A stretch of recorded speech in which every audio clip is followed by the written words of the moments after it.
Episode 12. Hey everybody, welcome back to the Don't Quit Your Day Job podcast with Mike, Keith, and Adam. Today's episode is about summer movie season 2023 blockbuster hits and misses. Okay guys, I think I'm going to kick it over to you, Adam, and you could start us off on episode 12 here. Let's start the discussion. Okay, so basically this summer has shaped up to be kind of not the most spectacular, not the most notable as far as having a lot of hits. There's been a lot of misses so far, surprisingly amount of misses from some very large studios. Unexpected hits, some more unexpected than others. It's been eventful, but it's definitely not like past summers that I remember as far as it being hit after hit after hit every week. And I don't know, what do you think, Keith? How about those the box office numbers? I mean, as far as blockbusters are doing, how they did this summer, how the smaller films and surprises or just disappointments, that type of stuff. Okay, well, the reason why we're doing this particular episode also is that we realize that the summer movie season is not what it was. We don't know if it'll ever go back to what it was. The summer movie season used to be like an event. You couldn't wait to see a movie on the big screen.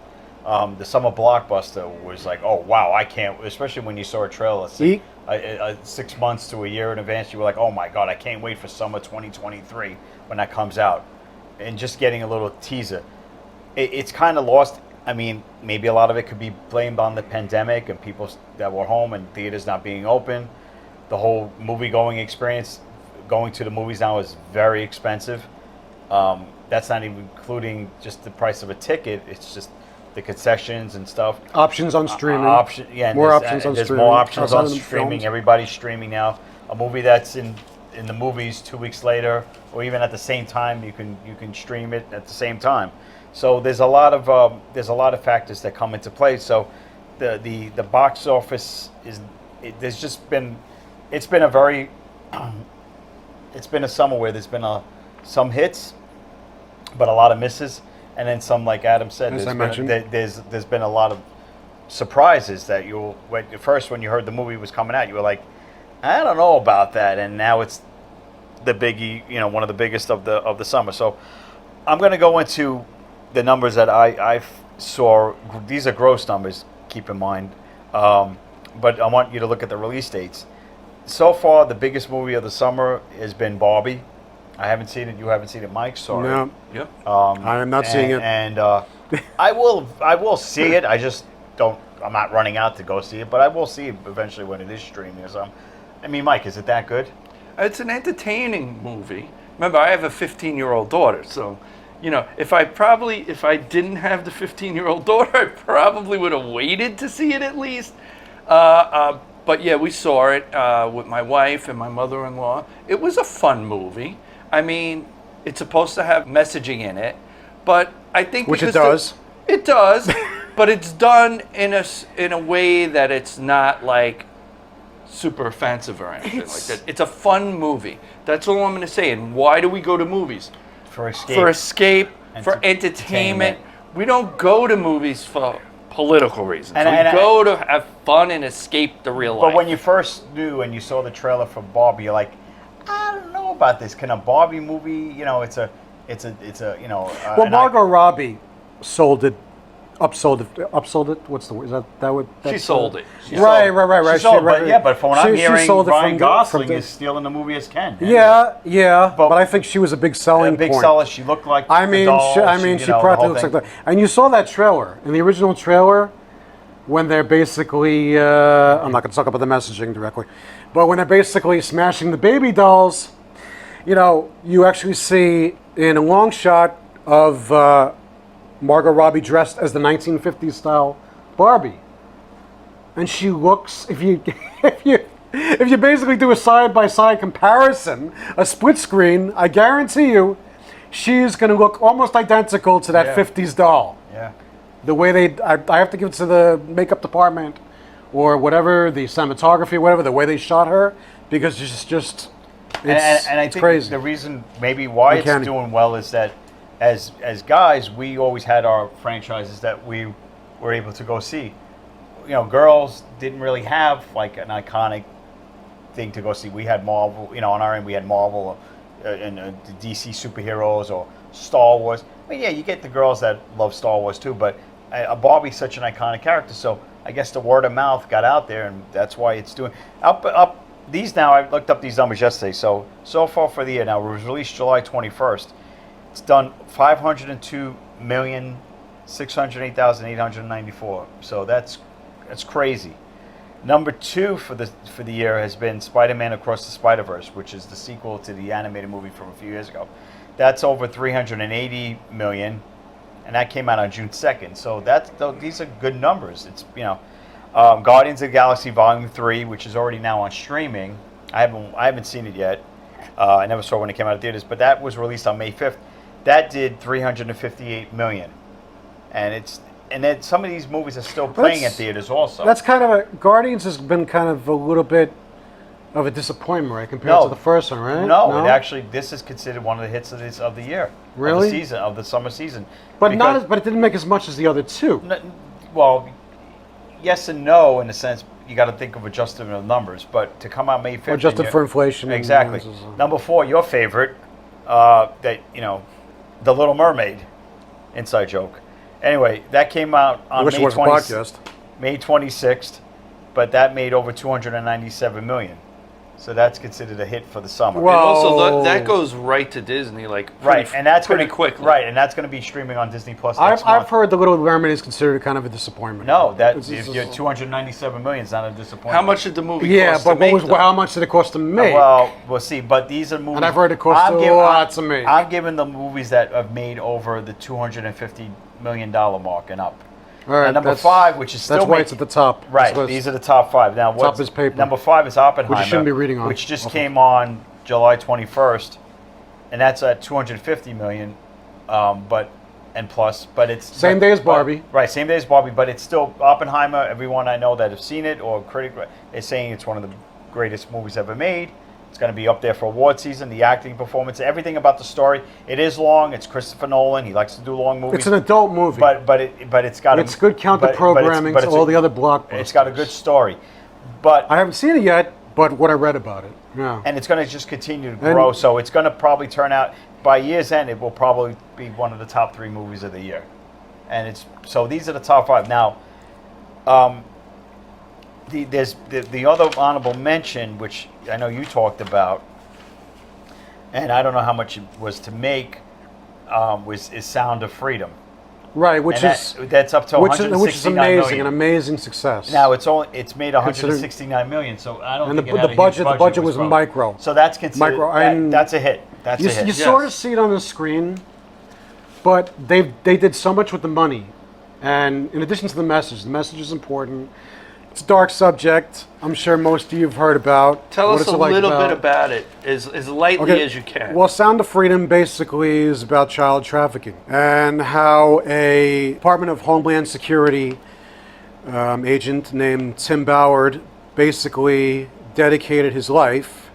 He originally started off as an agent investigating this brother and sister case in which they were both kidnapped or whatever, and he found the brother, and he became so, after finding out about this huge pedophile ring, and like I said, I'm not going to go, this is an upbeat show, I'm not going to go deep into it. After finding the brother of the sister who was still out there kidnapped, being trafficked, he just couldn't stand it. He had to forget about all the other cases, quit his job and his own personal expenses and his own safety. He had to go after the daughter of the son, of this kid, of this little boy. It's like I said, it's micro-budgeted. It's like the little movie that could, you know? Nobody thought this would make money. Hate to say it, Keith, but it was the Disney movie. It was made during the Fox. It was made by Fox. You hear this, folks? This is monumental. He's giving credit to Disney. It was no. Well, I'm not giving credit to Disney because Disney dumped it. when they acquired all the Fox properties. It was originally a Fox movie. I mean, 20th Century Studios. Now. Well, not 20th Century Studios, but when it was Fox. It's very sentimental, very, I mean, not sentimental, but it's, if you have it's not for the weak of heart, and if you have a strong conscience, and if you really get into the performances of these kids are amazing. I don't know if these kids are going to work in, well, due to the circumstances, I don't know what kind of career these kids are going to have in the movies or whatever, but these kids were just the most amazing actors. I'm sure a lot of people cried thinking about this story and thinking about especially what the girl goes through. If you watch the movie, you'll know what I'm talking about. It had great performances. Jim Caviezel, you know him as Jesus Christ, which he's reprising in sequel to The Passion of the Christ, by the way. Did you guys know this is going to be There's going to be a sequel to The Passion of the Christ, right? Mel Gibson? Yeah. I'm sure none of you know what happened. What's happening in the sequel? Let me guess, he comes With a back? white heart in this. Yeah. All right. But at any rate, the movie is just, what has it made again? Oh, it's made, so, I mean, as of when I looked up the numbers yesterday, it's made $169 million. That's incredible. And it was released. I think the budget was under $40 million. And it was released on July 4th. Yeah. I think maybe the budget was even in the 20s. Yeah. Or something. And they didn't probably market it. Like no marketing. Dollars, so that's no marketing. Small studio called Yeah. Angel Studios, and now the studio is word of mouth. blowing up. Yeah. Now I the saw a lot studio of posts is on it on social media. That's right. how I knew right. about Very it. very social Yeah. media. A lot of social media focus. That was very much the outlet for the most part. Thank God for the internet. Thank God for the internet. This topic to the attention of the world. I'm sure it's like I said. It's once again. It's dark. Most people don't want to think about it. You know, this movie was important to make, and I'm glad it got out there. And it'll probably be up there for award season. Oh, well, maybe. And I don't know. Okay. I don't know. There's certain circumstances. Certain people like it. Certain people don't, who are in the industry. And I don't want to get into that. Okay. We've got other things to talk All right, about, all right, but it's so- an amazing all right, success. let's move So nonetheless. onto the hits. There's of course been a lot of misses this summer, and so far the biggest miss of the summer, which I liked how they tried to hype it up when it came out, thinking it was going to be a hit, but you knew there was bad word of mouth about it. And it was in and out of the theaters in a. Flash? You got it. It was The Flash. Came out. You know, on- for a minute, I was trying to think of the movie. Oh yeah, The Flash. Right. No, The Speed. There you go. Anyway, The Speedster. So anyway, The Scarlet Speedster. Came out on June 16th. It's only grossed $108 million And they probably spent more to make it than to make it and to market it and try to save it from the schmuck that was in it. That really was the reason why they didn't even want to release the movie in the first place. Do your homework. Look him up. He's a piece of garbage. He'll probably never work in Hollywood ever again. Are you talking about a young man named Ezra Miller? I might be talking about That's that right. young man. Yes. Okay. Now they tried bringing in big names like Michael Keaton to resurrect his role as Batman, which was some of the highlights of the movie. I didn't see the movie.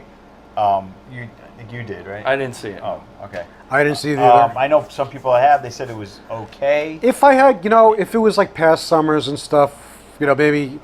I think if we were all in college, we probably would have all saw that movie. I mean, but just to go out of your way. Look, to I was see with it, Adam seeing find Batman Adam and so Robin, bad. and we almost walked Yeah. out. Oh of my there. God. Remember Batman and Robin? This is probably like, this is probably as far as DC films goes, as far as the DC, CU, whatever you call it. This is probably one of the worst disappointments since Batman and Robin, right? Yeah. I mean, Black Adam didn't do as badly, right? Well, the whole thing with the whole changing over at DC Films, all these other films are now in jeopardy. Where now there was talk about a Wonder Woman 3. Now in the last few days, it's not going to happen. That's now. speculation. So, yeah, all this stuff. I don't think It's- and now with James Gunn taking over, I Yeah. don't think that's going to happen. So anyway, number 2, which when I saw the trailer for it, I was like, why would you make a remake of a movie that the first time around it didn't do well? Was The Haunted Mansion. Now, were there 3 of those? No, Was there it was the second that- remake or no. the first remake? The first remake, because the first Okay. one was with Eddie Murphy. Right. And, loosely based on the theme ride, which I've been on, and I don't know whoever else was at Disney. So they wanted to recreate another story based on the whole theme park ride, and there was no need for it. Came out on July 28th. which is still early, but it's only up to 48 million, which is a big disappointment because they spent a lot on marketing it and getting the word out on it, and so a huge bomb for Disney. There's going to be a bunch of. You'll like to hear this. There's going to be a few Disney bombs on this list. Anyway, I'm happy about it, but I guess I'm not happy about it as far as growing up with the company. But exactly. whatever. So number 3, which I was even saying, why are they still making these? Why? Why are they still making them? It's all about the family. Family. Fast X came out. Exactly. Came As out. Brad Garrett would say. And I thought I had a deep voice. Anyway, so it came out on May 19th. That's an You know what inside the right there. total take was? Not really. Take a guess. Came out on May 19th now, folks. I am going to guess that it didn't even crack like 300 million, right? Not even close. Wow. Domestically, gross? Wow. 145 million. For a fast. You know what, though? I just remember the second to last movie did not do that well. Was that the one they went to space? You mean they drove the cars? Wait. Didn't the No, that's Leprechaun. Wait, did the second one? That's Jason X. That's Jason. No. I just remember hearing that the second to last movie was kind of domestic-wise, did not do that well. Now we're going to talk about in another minute a movie franchise that does better overseas and stateside too. We'll get to that in a minute. Yeah. But I think that these have become more for the international market. These Fast and the Furious. Yeah, but I like to go to the overseas. Yeah, but what they're numbers doing more. is they're throwing everyone and their mother in it now. Yeah. Well, let's throw in Jason Momoa. Let's throw in Charlize Theron. Let's throw in. Let's throw in Miss Marvel. Let's throw. Yeah, Captain Marvel. Captain Marvel. Right, exactly. Brie Larson. Right. Let's throw in everyone. It doesn't Who help. does not look convincing with that shotgun. No, but I'm saying it does. And you know This what? time The around, problem watch I Free Fire. She looks more convincing. If you with really the gun. want to watch the Fast and Furious movies, Watch just the watch the first first one. one, and that's all you need, folks. I was the gonna first one is good, and that's. Second one was okay. And I then was- but then you're gonna get That people was saying the okay. ones with the Rock. Are You know good. what? I Though? was- But you know what though? I'm sorry, Mike. Say All it, right, say it. I'm gonna say what I was gonna try to say. In terms of physics, I know it's a movie, but cars can't do what they're making them do in these movies. When James Bond looks more, they would all die. when the stunts in James Bond almost look more realistic. Your movie is it's almost like a cartoon. And I'm talking like It's almost I'm talking cartoonish. like stunts like in GoldenEye, you know. You cannot have. What was the movie? What was the one where Vin Diesel crashes into the barrier? Building. No, he crashed into the barrier to save. I was gonna say Rosario Dawson's a minute. Who's the one? His love interest in the movie. What's her name? Something Rodriguez. Huh? Michelle Rodriguez. Michelle Rodriguez, He crashed a muscle car into the barrier of an overpass, flew over another overpass, grabbed her, and saved her without ripping off her arms, And not dying. and the two of them not dying. And was it in slow motion? And I'm like, Yes. Because physics, not Nah. existent. No, it's not there. No physics there. Everything There's no looks physics cool in there. slow No. motion. And I think honestly they should have respected after Paul Walker unfortunately died. Oh, they should yeah. just stop making them. Stop making Should have them. ended Right. there. Should've ended there. Money. Yeah, but now they're losing money because no one's going. So I leave it at 10 films. That's And it. isn't it That's supposed to be 3-parter? No. How about Fast isn't it X? supposed to be a car racing movie? A car racing series. Right. Even Tokyo Drift. A lot of people have Become like a, a lot of people have what it this, a lot of people have a lot of sentimentality for Tokyo Drift. Because that was the most car racing centric of all of them, the one that took place in Japan. But after that, it was all heists, Yeah. ridiculous, unrealistic. Introducing new characters. That oh, were- you're criminals. No, Yeah, now you're yeah, working with the yeah. government. Yeah, and not only that, the CGI in it is so, oh my God. Well, it's like, I guess audiences feel Let's like the throw way in- you guys feel, so that's let's why throw that's in stick to the Furiosa. first one. Let's throw in Captain Marvel. That's why the numbers. Even Kurt Russell. Kurt Russell, why are you in these movies? You don't need the money. You made enough money in your career. You don't need Fast and the Furious. Yeah, you did those bad Disney movies in the 1970s. Those were bad enough. I want to connect a with the teenager. kids. I want to connect with the kids. That's what I want to do. Go eat some nachos. Stop me, That's a bad. Anyway, number 4. Let's get us nachos. Number 4 came out June 16th. I thought it looked promising because usually the studio never has any really bombs. Was Pixar's Elemental, 149 million up to date So you would say Message that's film. Pixel's Message first film. failure. No. Pixar's had other bombs, like too Cars many. 3. Cars 3. You know, Cars, even first one wasn't really like, but it sold a lot of merchandise because kids love cars. The premise was good.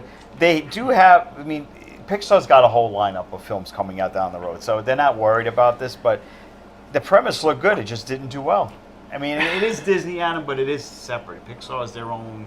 But you know about one of the characters. You know about one of the characters, what one of the characters is, right? No. Elaborate, Adam. One of the characters is one of the first transgendered characters, animated characters on film. Or the first? And I think the first, well. as a matter of fact. Well, we live in a different world now. Yeah. Yes. The yes, Generation X is. But there are certain parents that don't want to have that in their kids' programming. Right, but I'm going to say we're Generation X, but Generation Z has a whole different outlook on things. They don't think the same way we think. Yes. Because they're exposed to all these different ideas and things. But, like I said, times change. There were years ago, black people were portrayed very poorly in the movies and stuff like that. This is true, yes. And now, there still needs some change, but, they're not portrayed the same way because time changes things. And ideas change. So, some people, Generation X might not accept it so much, or our parents' generation might not accept it so much. But then these movies are targeted towards Generation Z, so we don't have to watch these movies. But some people would consider, some like parents or whatever, Of course, who are in the know would consider it indoctrination. they might think so, but that's up to the individuals. Yeah, you can look at it from different perspectives or whatever, but I think you are not going to hear this, but I just think that's one of the things that killed at the box office. It could very well be. And then, also, I think a lot of things. I'm not saying I totally disagree with it, but I'm also thinking a lot of these people think that have subscriptions to Disney Plus, which is actually they're raising their rates. I just saw a thing online the other day about it. I have it. I know you have it. All the streaming services. It's ridiculous, but that's a whole other topic. So maybe they're thinking, well, I'll just wait. It's going to be streaming in another month or two, blah, blah, blah. I'll wait. I don't have to see it on the big screen. So that could have been another factor. Number 5, now this is box office numbers. I have honorable mentions of horrendous slumps, so I'll get into those. But number 5 on moneymakers that you thought would do well and it didn't was the one you were going to get to, is Mission Impossible. Dead Reckoning. Dead Reckoning Part 1. Came out July 12th. It's up to 157 million. That's not good. It took a lot of money to make that. Took a lot of money to make that movie. Plus, because they filmed it, side by side, so you can imagine the money to make that. Plus, when they filmed it during COVID, probably cost them even more because they had to shut down parts of Italy and stuff where they filmed it. And I don't understand it because these movies keep doing better and the stories keep getting better. And you know what the sad thing is? The cast is great. I love Haley Atwell. I think she's fantastic. I watched Miss Carter. Agent Carter. Agent Carter. And I was so pissed off when they canceled that show because I thought it was really good. And she's got a lot of charisma and she's perfect for a love interest. And Rebecca Ferguson, she's okay. She's a great actress, but I like Haley Atwell better or whatever. And the one from Guardians of the Galaxy, Palm Claymantoff, the one who plays... she's the villain. I think she's one of the villains in it. And another one, I think, there's a lot of women in this movie. But it's a good thing. It's a great. There's a lot of talent, talented women in this movie. We're going to see it, but we're all going to get around to seeing it. I want to try to see it this week. People are not going crazy like they did on the. I'm not going to say there's a lot of competition. Like we said, there isn't one hit after another, must see. Like, oh my God, but see, the thing, what I don't get with this series is unlike the. It's number 7. Right. What I don't get is like with the Fast and Furious movies, people have had enough of those. I can understand why the numbers are going down. The Mission Impossible movies, like I said, They're more intelligent. they're more intelligent. They keep getting better. I'm probably one of the few people I did not, to this day, I will say it. I own all of them except the first one. I don't like the first one. I like the first one. I don't. Was But different. I guess I can understand I- the criticism. I get the criticism. I didn't like the first one. I get the criticism. I just was not. And even the director, Brian De Palma, did not market it. He didn't even go out for interviews about it. He wasn't even a fan of it himself. People do like the first one because it started the franchise. I like the second one that was directed by John Woo, and then the third one, J.J. Abrams, and then going on and on and on, all these different directors. To me, that's when the series started. I'm treating it the Star Trek way, like Wrath of Khan is considered the start of Star Trek. Right, yeah. I didn't like the first Mission Impossible, but there's people I know that love the first Mission Impossible. I just, but it is a series that keeps getting better. So I'm really surprised by these numbers. I'm really surprised by that. Now, So what's the last one on now your list? the other two are. you have two, I sorry. have honorable mentions of like just bombs that didn't do well. One which I'm not surprised but he didn't direct it, I don't think. Transformers: Rise of the Beast. 157 million. No, that And was it still produced by Michael Bay. That's what I was saying. I don't know if it still is, but it was released June 9th. Right. That was a while ago. Yeah, it was a while ago, but 157 million. It takes a lot of money to make those movies. And it went so- right to demand. Wasn't that a That's wrong, messaging film too?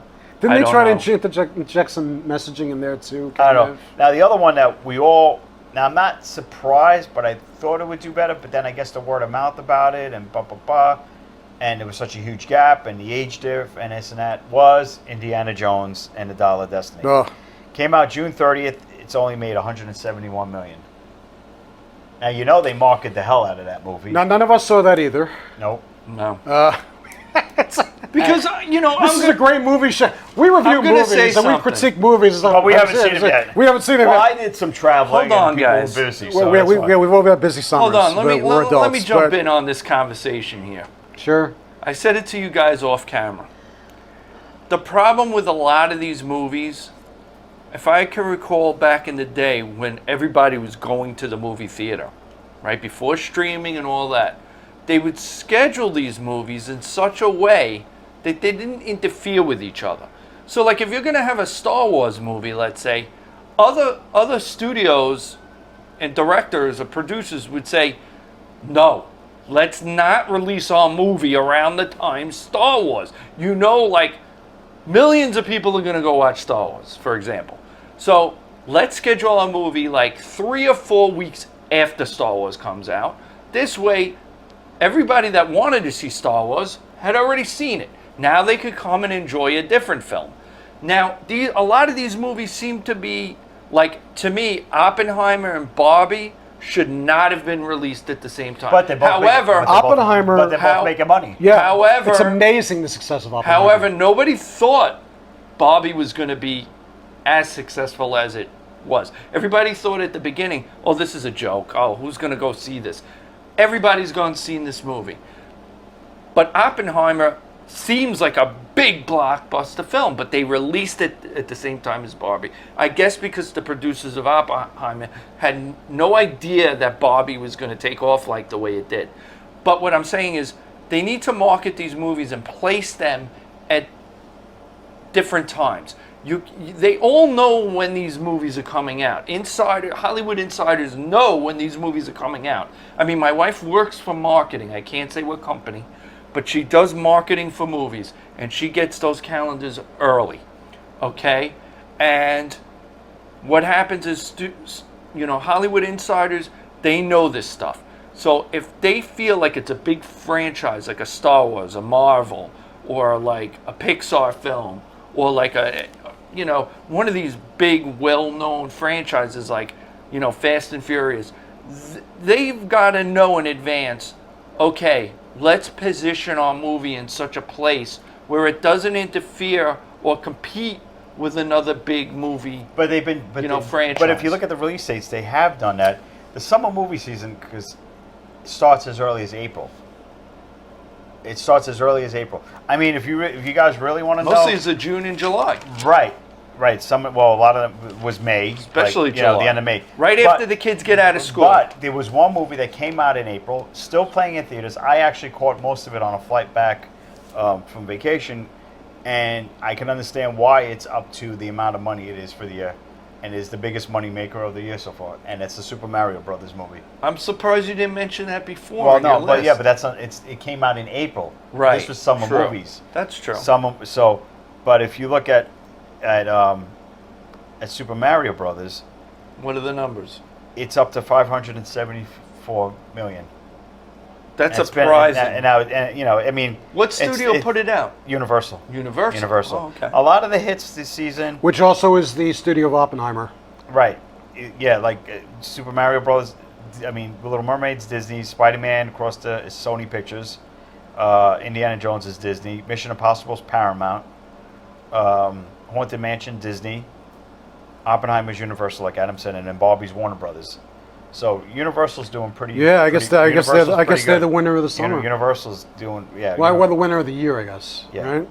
Yeah, Okay. and then Disney is not the Well, because they have their streaming service. Yeah. And they know most people that's why they're raising the rates. are going to watch Yep. that's Watch why it they're- at home. Yep, that's why they're raising. because people that have Disney usually have children. Yeah. And if they have 3 kids and it's a mother and a father and 3 kids, how much is that going to cost them to go to the movie theater? That's a lot of money. That's a lot of money. Yep. And then yep. if they bring their friends, Yep. because sometimes, families will ask their kids if they want to bring their Yep. friends along. Now you got to pay for their friends. Yep. Sometimes their parents don't lay out the money, you lay it out. And then if your kids go with them, they lay it out. That's how that works. Yeah, So the days of having a $2, $50 I mean, ticket. we're talking about, That's the- let's say you go see an IMAX film, it's over $20 a person. So figure the ticket is like $19 a person. Mm-hmm. Okay? And you've got a family of 3, 2 parents, that's 5 tickets. You do the math. That's without popcorn, drinks, which is the going to dinner which is afterwards. the biggest ripoff. The We're talking concessions. over $200 just to go see a movie. In the city, even more. in the city. Right. Yep. So why would In the I big go cities. and spend $200 when Yeah. I can spend $8.99 Well, or I thought there were $10.99? options with that. Like there are options Come to on. smaller theaters. They're like more. Even at home, boutique if I wanted to theaters and stuff buy like that. the If you wanted movie, to- it's if $20. you still want to go out, have a night out. $20 for me to buy the movie on streaming Right. same day that it comes out in the theater, And then or a week after. Right. Why Yeah, would I that's- spend $200 when I can then spend you own $20? it, right? You know, Then you Then you, you but, own yeah, it. but you know what is this stuff like that? I'm an old school. I just want to say with this one thing. I'm an old school movie fan or whatever. I like going into a big auditorium. I do like too. and this is the whole thing. And I'm gonna get one last. But you're a single guy. You Because I'll don't get have into a one last family. packet. Yeah. One last topic or whatever. But as far in relating to this, I like going in to see a comedy that everybody loves, a popular comedy, because like you remember the comedies of the past, the '80s and even like the early 2000s or whatever, people like they were still getting audiences like. Yeah, like the That, raunchy comedies. right. Yeah. The raunchy comedies or whatever. I like to laugh, like in a big crowd. Everybody has that whole communal experience together. We're all laughing at the same jokes and whatever. Yeah, like I if remember jokes are good. Yeah, like remember when we all saw Kingpin? If they're the memorable. first night it came out. Kingpin, yeah, that was a And fun we, They don't fall flat. I nearly fell out of my seat Yeah. watching Kingpin because the audience Austin reaction. Powers. Austin Powers. We went the first Yes, night that's of right. Austin Powers, not knowing how this movie was going to be because they kept Dr. Evil. You never saw Dr. Evil in the trailer. We sat, and I'll never forget. We're sitting in the theater. We nearly fell out of our seats because I'm like, oh my god, he nailed it. The comedian. You don't have that. You can't. You can. and the people around us are like, "What? Why are you laughing so hard?" Because being it was James- younger kids. Younger kids. They didn't get the James nods Bond to James references. Bond. They didn't get the James Bond references. Right. Or any of that. But we Right. got it. And it helps being this guy's friend because you'll get the Yeah, James the Bond number one references. James Bond Is it right? fan over here. But so. but you know it? we were talking about it in the beginning of the summer, and you want to get back to the raunchy movies. It seems like they were trying to this summer, I guess, post-COVID. We're going into like the pendulum was swinging back as far as wokeness goes a little bit. So I guess they were trying to try the raunchy movies again, and I was excited about this.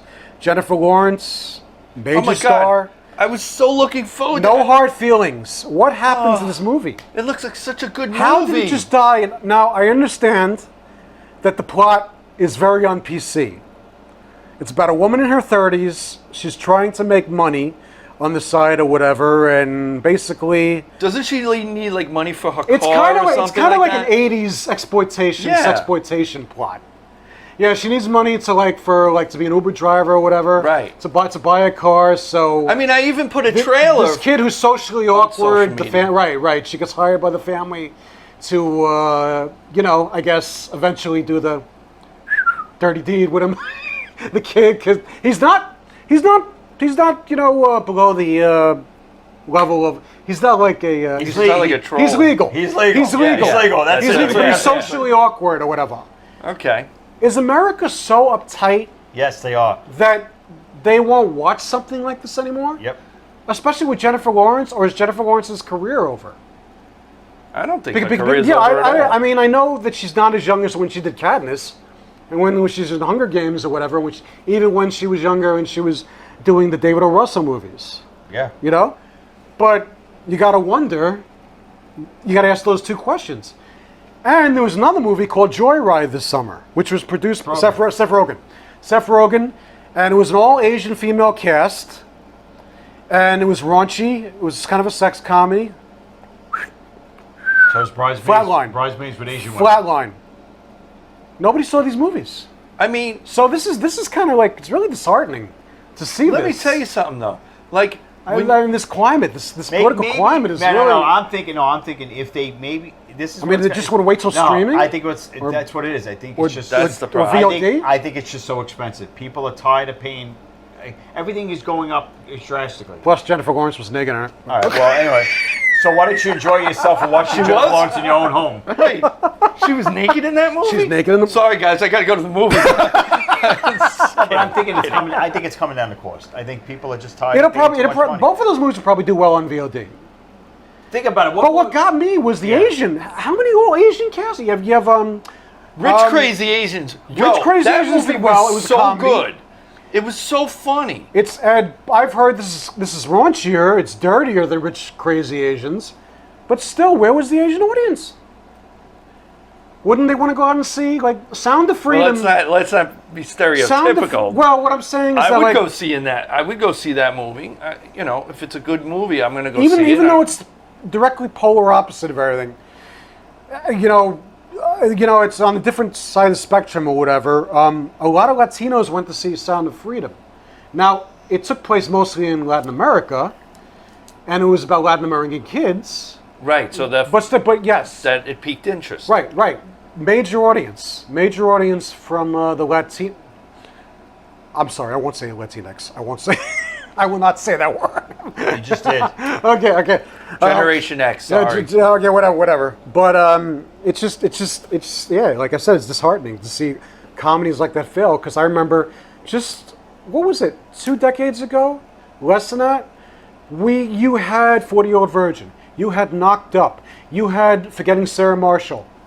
They did gangbusters. Super bad. Raunchy. Gangbusters. Super bad. Super yeah, bad. Very raunchy. They did gangbusters in the box office. Yeah. It's all that we woke got stuff. we got to come out of wokeness. Tropic Thunder. The pendulum is Oh my Tropic gosh. Thunder. We got to come out of this. The pendulum has got to swing completely. But I hope it's slowly, surely coming People back. get but- offended too easily. That's the problem. No sense of humor anymore. It's okay to get offended and then have somebody go, "I'm sorry. Okay. Sorry, I offended you." Yeah. Take the Don Rickles approach. No, that's not the right approach. Oh, but he did. Well, He it's made not. fun, and It's then he not would say- that's he the made- right he would approach. say That was of its time. No, he would. That was just- really it of was its a time. different No, time. he would make Yeah, fun that of is- people, to and then he today, said they it's would all- not get that. he They said would not- It's all in fun. Generation. Yeah, it's all in fun. But if I call somebody the N-word and say, "Oh, it's all in fun," I'll be laying bloody on the floor. Don Rickles No. never said the N-word. Unacceptable. He never said. I'm I just know saying. I'm just saying. Some things are acceptable and some things are not. that. Okay. All right. All right. So we finished with the box office here. I think so. At the moment. Okay. Yeah. We had a very dark summer, not just as far as the subject matter of some of the big movies or whatever, but we lost a lot of celebrities and notable people. Wait a This minute, past Adam, are you summer. trying to lead into a, you know who died segment? Yeah, guess who fucking died? No, or in memoriam, Yes. to more politely put it. Yes. Julian Sands. Now We'll start off that's with. a shame. That's a shame. Leaving Las Vegas, Boxing Helena. He did a lot of indie movies. He was a great British actor Yes. in the Shakespearean tradition. He died I'm sure you heard about him, how he died or whatever. It was kind of mainstream news. Very tragic.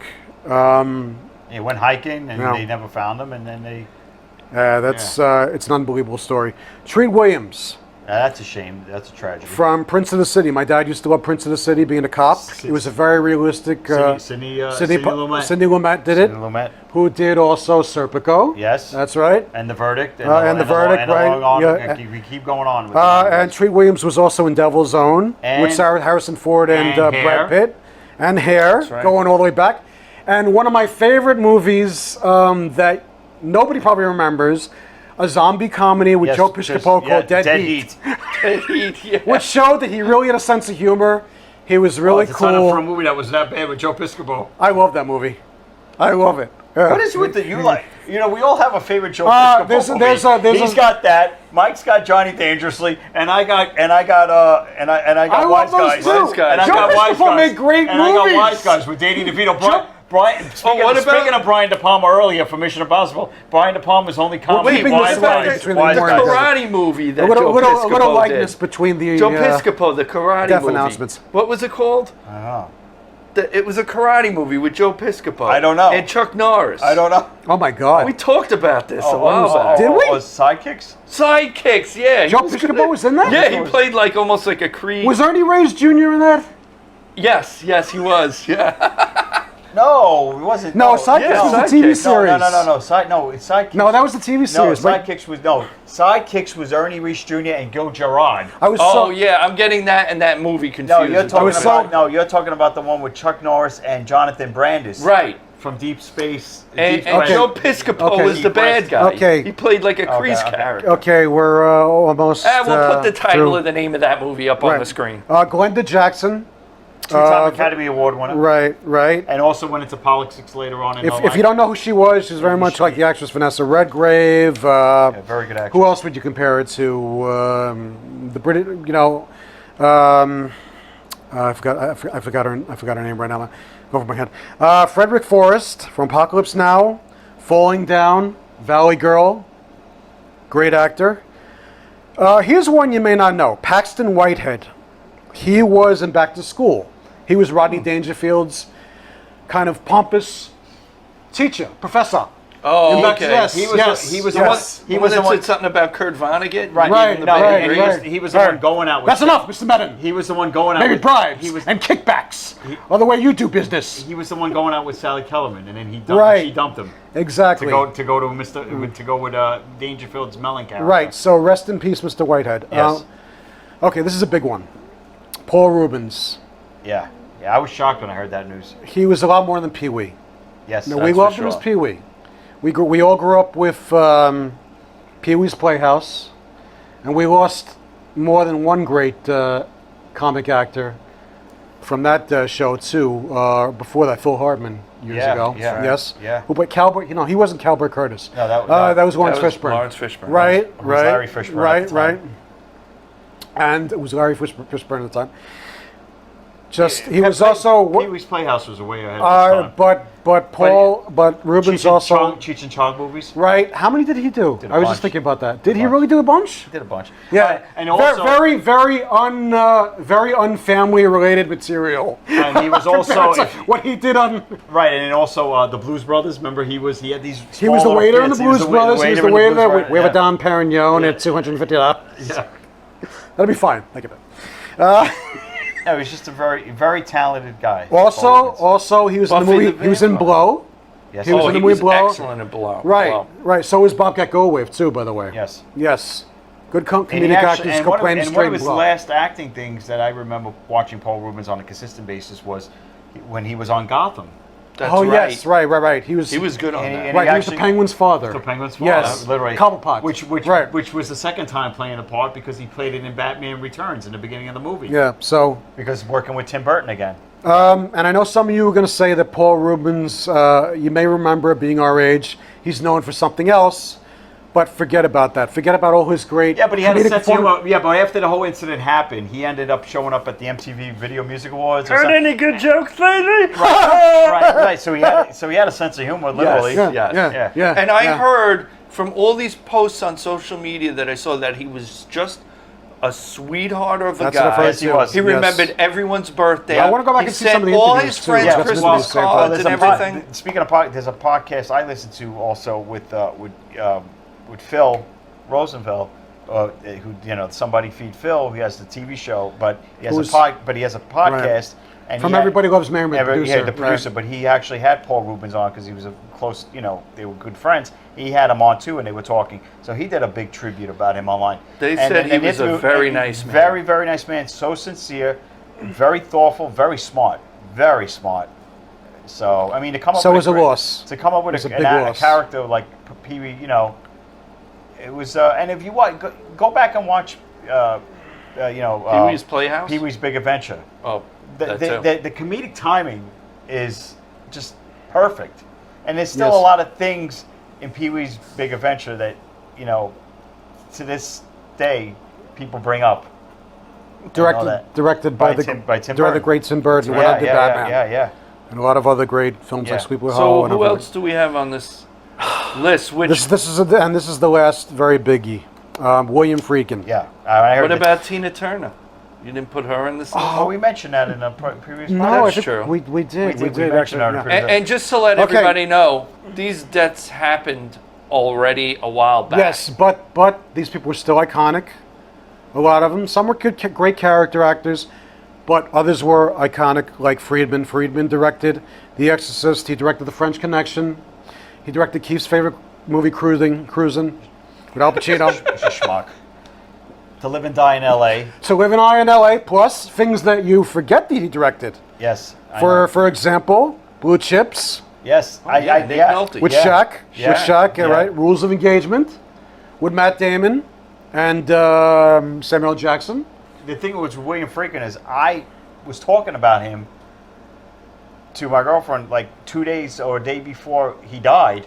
We were talking about because this year is the 50th anniversary of The Exorcist. Exorcist, yeah. And I just saw the trailer, which we'll talk about in another show, of the new movie coming out, and it looks amazing. But he, to direct the greatest horror film ever made, I mean, and to, his body of work, to go from The French Connection, which is, if you haven't seen The French Connection, you should be ashamed of yourself. It is one of the greatest films ever made. It's in my top 10 list. But he also directed a lot of movies that I love here. Right, The Brinks Job is great. The Brinks Job. That's with Peter Falk. Great Sorcerer. job. Right. Sorcerer, But very underrated movie. Didn't do well But The French in the Connection- United States with Roy Scheider. Right. Also Roy Scheider. Right, of The French working with Connection. but The French Connection is And this is amazing. forget all the other ones. This is the pinnacle right here. What? The 1983 classic with Chevy Chase and Sigourney Weaver, Deal of the Century. Gregory Hines. Oh, wow. And Gregory Hines. Directed by William Friedkin. Boys in the Band. I like that movie. I don't care. I know it was a flop. I know, but it's it's a great. I think it's a fun comedy, or whatever, about arms dealing. Much more than Lord of War. A lot funnier than Lord of War. And if you saw Lord of War, you know it's a drama. But anyway, Isn't that with Nick Cage? that's with Nick Cage. Okay. It's still a great movie, Cage? and I think there's gonna be a sequel. I think they can work on a sequel to Lord of War. But anyway, But- if you really want to see but Deal of the Century was fun. If you really Check want it to out. see the embodiment of what William Friedkin was as a director, definitely top of the list. In my opinion, you got to see French Connection. Best Picture 1971. And The Exorcist. And he won Best Director and Gene Hackman Best Actor. Then you go to The Exorcist, which was the first horror film and the first R-rated. No. It was the first horror film to be nominated for Best Picture. R-rated, no, because The French Connection was the first R-rated movie to be nominated for Best Picture. Little trivia there. Then I would go into To Live and Die in L.A. Cruising. It's with Al Pacino. It was a very. It's current. He's it's kind of related. It's all over the It's place. relatable to today. Yeah, What's it's all going over on the place today in with world. Pacino. Yeah. But it was like, I think it was like, to get a big name like Pacino to be in it. It's an undercover cop that goes undercover in these S&M gay clubs to investigate a guy who's doing murders and stuff. And it was pretty controversial. very controversial, very dark for its time, 1980. But he delved into that territory, and then. Like you said, Deal of the Century. I remember seeing it once. It was like, I like that. I like that movie. It was like a very, mainstay on HBO. But a very good director. Very good director. Yes. And his wife is Shirley Lansing, who's a legendary producer and all in Hollywood and stuff. It's still he was still married to her till the day he died. She passed. Sherry right? Lansing? Sherry Lansing. Oh. No, wait, no. No, I'm she's still thinking alive. of Dawn Steele. No, she's okay, still all right, alive. I She's forget still Dawn Steele. But if you haven't, you have to watch Wait. those movies. Okay. Some of the greatest films ever made. Also did the Cat Squad, which I think was big at the time for TV. 12 Angry Men. He did a remake of 12 Angry Men. I remember when that came out. Yes, and incredible body of work. But like I said, Great Exorcist and French Connection, and probably I would say Live and Die in L.A. Right up there with Sidney Pollack. Yeah, one of those Sidney Lumet. 70s directors Yeah. that went on to just exploded. He was one of them. Yeah, exactly. Yeah. So nice tribute, Adam. Yep. So I think that's that. I think that's about it Yeah. for this episode. Yeah. So thanks again for joining us. Just remember to hit the like button, subscribe, and comment. And Nice comments. Nice comments. Yeah, of course. And Always. we'll catch you on the next one. Thanks for joining us. Take care now.